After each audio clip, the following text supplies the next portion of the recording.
Alléluia, gloire à Dieu, nous bénissons le Seigneur pour le souffle de vie qu'il ne cesse de nous donner encore en ce jour. Le Seigneur est bon, il est bon pour moi, il est bon pour toi, il est bon pour nous tous. Bienvenue à une minute de prière de ce lundi 11 septembre 2023. Aujourd'hui, le Seigneur m'a mis à cœur de partager avec vous ce passage de l'évangile de Luc du chapitre 10, versets 17 à 20. Je lis au nom de notre Seigneur Jésus-Christ.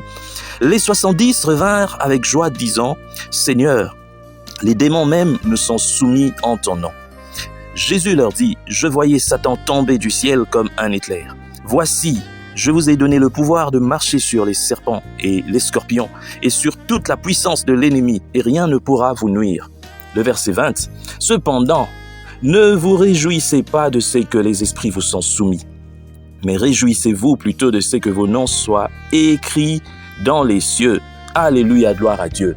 Mon frère, ma sœur, le Seigneur Jésus nous montre encore ici ce qui est plus important.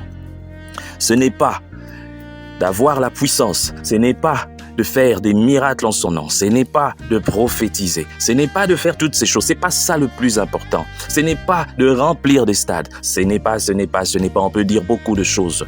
Le plus important, c'est de prêcher l'évangile et que des âmes soient sauvées. C'est ça le plus important. Église, réveille-toi. Église, réveille-toi et pense à Matthieu 28.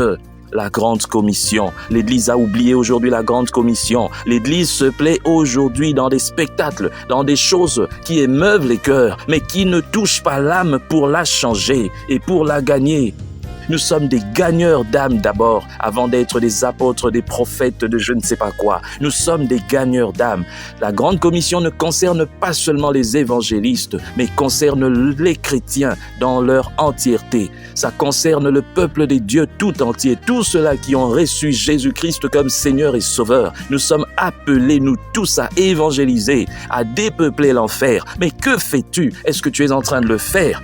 Avec cette foule que tu peux réunir de 10 000, 20 000 personnes, avec toutes ces personnes qui te suivent dans les réseaux sociaux, tu préfères leur parler des choses qui n'édifient pas, des choses qui distraient.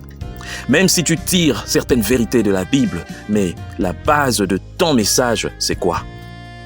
Et puis, le but recherché, c'est quoi? Est-ce que les âmes sont sauvées? Toutes ces personnes que tu fais tomber, toutes ces personnes à qui tu révèles que la maman, que le papa, que l'oncle, que la petite sœur, que je ne sais pas quoi, est sorcier et veut attenter à sa vie. Ça, c'est la vie physique. Le Seigneur t'envoie pour que tu puisses guérir, pour que toi, tu puisses sauver sa vie spirituelle, son âme.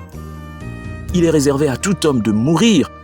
Même si aujourd'hui, tu peux détecter tous les démons, tous les sorciers dans une famille et que cet homme qui prie dans ton église peut échapper, mais échappera-t-il à la colère de Dieu? Est-il déjà chrétien? Est-elle déjà chrétienne, cette personne à qui tu dis des choses? Et toi-même aussi, fais un examen de conscience. Devant la parole de Dieu, il n'y a pas bishop, il n'y a pas apôtre, il n'y a pas super prophète ou quoi. Nous sommes tous égaux devant la parole de Dieu. Nous sommes tous égaux. Et nous passons, nous tous, le test devant la parole de Dieu. Tu peux faire des miracles, tu peux faire tout ce que tu veux, tu peux même marcher sur les eaux, tu peux ressusciter les morts. Tu peux prophétiser en disant la couleur des slips des gens ou de je ne sais pas quoi. Tu peux même connaître le nom de l'arrière-arrière-grand-père de je ne sais pas quoi. Ça ne fait pas de toi un serviteur de Dieu. Ça ne fait pas de toi un chrétien. Ça ne fait pas de toi un enfant des dieux. La seule chose qui fait de toi un enfant des dieux, c'est si ta vie est en accord avec la parole des dieux, si ton enseignement est en accord avec la parole des dieux, et si tu as déjà donné ta vie à Christ, le plus important. Je me rappelle de ces pasteurs lorsque je lisais « Je bâtirai mon église » d'Alfred Köhn. Ce pasteur d'église qui a fait 10 ans de ministère, en train de prêcher, de tenir une église, mais alors que lui-même n'était pas sauvé. Mon frère, ma sœur, le Seigneur nous rappelle quelque chose de très important, car dans Matthieu 7, 22, cette réalité aura bel et bien lieu.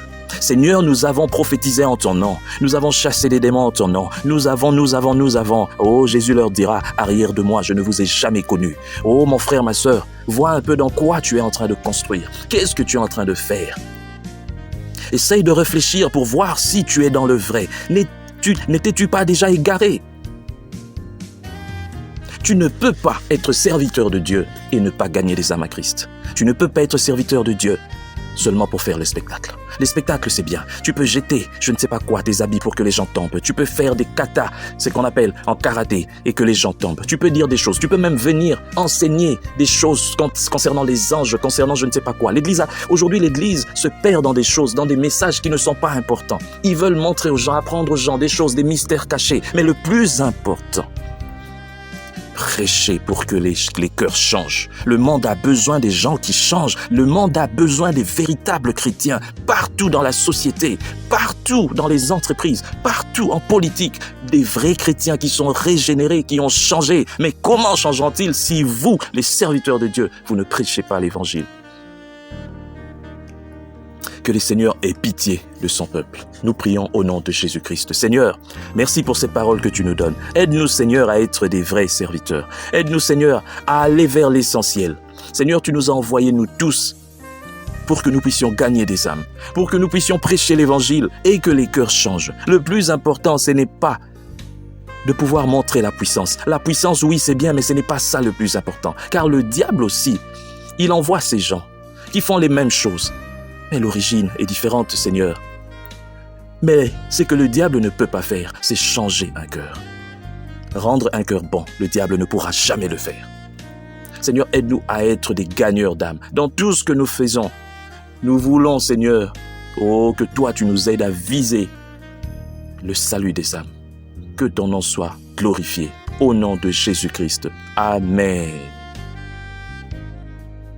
Chers frères et sœurs, dans le Seigneur, vous avez l'occasion de servir Dieu avec votre temps, avec votre intelligence, mais aussi avec vos moyens. Soutenez, restez unis dans 1 minute de prière chaque jour. Écrivez-nous, envoyez vos dons ici. Que Dieu vous bénisse.